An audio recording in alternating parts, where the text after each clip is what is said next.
Hello everybody, I'm out in the kitchen garden today doing my second video for this week as promised, just to kind of show you and recap over some of the projects I've done over the last few weeks and to show you the kitchen garden, how it's looking in kind of all its glory at this time.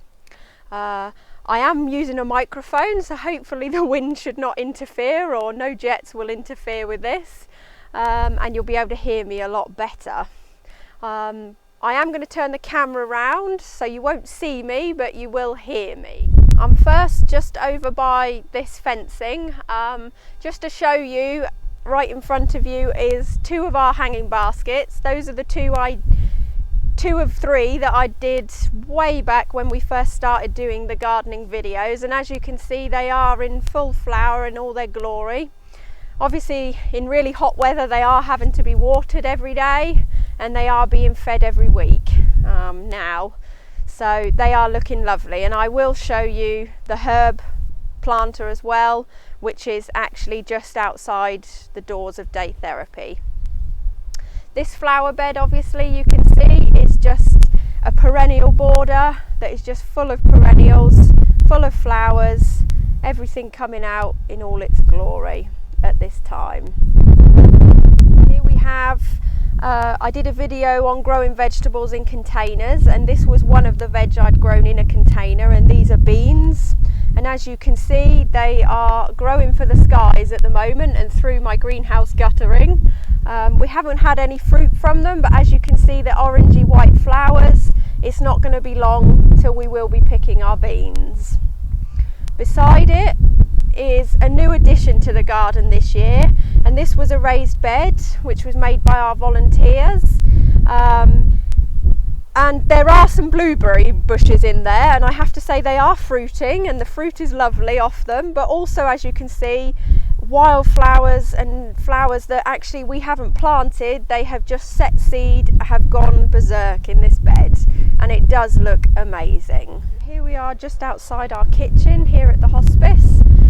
And within this bed this year we've opted to grow some parsnips, Jerusalem artichokes, fennel bulbs, dwarf French beans, and we have a little area spare just round this corner by our bay trees, which hopefully later this week I will be planting out our celeriac and giving you guys some advice on managing slugs and snails in a natural way. Beside this bed is our herb planter, which actually looks amazing in all its glory at the moment. The smells, the scents. We've got alpine strawberries growing in it. It is absolutely brilliant and looks lovely. Just so you can see what's going on in here. I know I've done a lot of my videos in here, so you've probably been seeing that the tomatoes are growing amazingly and are now beginning to fruit. We have some oranges on our orange tree at the back. We've got lemons on our lemon tree, and we're just awaiting those to ripen into their lovely colours. And along the back here on our shelving, I've got absolutely loads of cuttings. So again, I showed you a video on how to take cuttings, and probably as you can see, I have taken cuttings of probably anything and everything I possibly can in our gardens. And they are taking really well.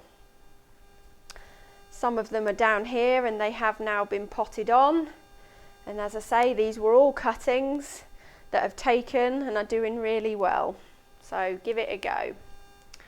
We're just going to come out of the greenhouse now, and obviously we're now out into the main garden.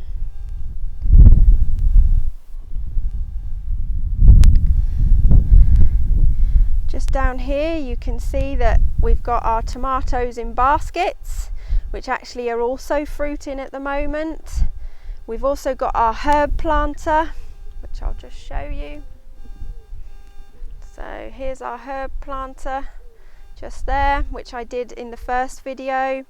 This is the purple sprouting broccoli that I planted in a tub, again for the video to show you that you can grow vegetables in containers. You don't need a huge garden to be doing that. You can also see that our tomatoes, which again we've grown in hanging baskets, have a massive crop on them, and they are just starting to turn now. So we will be getting our tomatoes and harvesting them. Some of our potatoes are now ready. Unfortunately, some of them in the bags have got blight. Not all of them, like this one here. This one's still very, very healthy and growing good. Now, even though they have blight, you'll still get a crop from them, but obviously the crop is not going to be as good as if they were still in the green. Then in this bed here that you can see, the long bed beside the greenhouse, we have all of our sweet corn.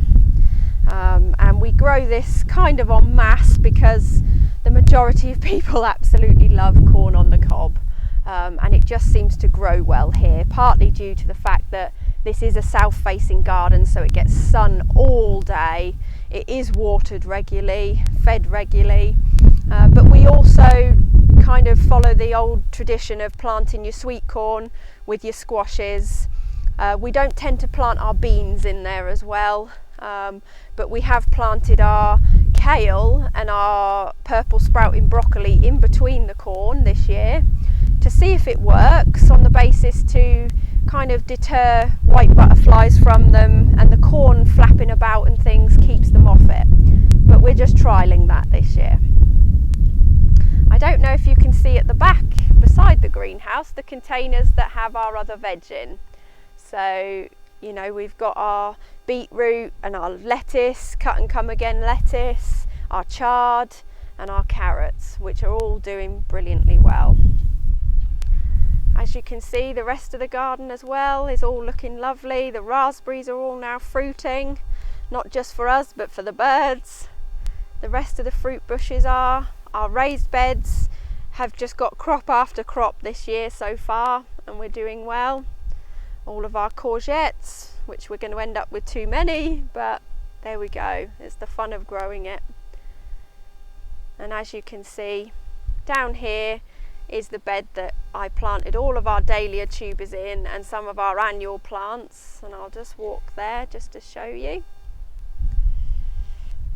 As you can see, our dahlias are now all coming out in their blooms, yellows, reds, pinks, and some of the annual plants as well are now all coming into flower, the marigolds, the osteospermums, and this bed is looking amazing, and it is going to look even more so in the next few weeks. Now just come over to our inpatient unit entrance, where I redesigned a flower bed in one of the videos, and as you can see, a lot of it is coming to flower, it's blooming, it's getting there. It will look even better next year, because some of the plants obviously are not going to flower for us until next year, but I'm hoping this bed will look amazing come next year in colour and blooms. Obviously some of them have grown quite tall in front of the air conditioning unit, and obviously that's a cosmos, which is an annual, so at the end of the summer this year that will die back and be gone. But we do also grow a lot of stuff in pots, like lilac, hydrangeas. We have this is a magnolia, a yellow flowering magnolia. We have a witch hazel, we have some rhododendrons. We do grow a lot in pots also, just so they just look lovely. They can be dotted about the hospice in other places and areas for people to enjoy throughout the year. Well, that is our kitchen garden, as you can see, absolutely all in all its glory at the moment, and I do hope you've enjoyed the video, and I hope the microphone has worked.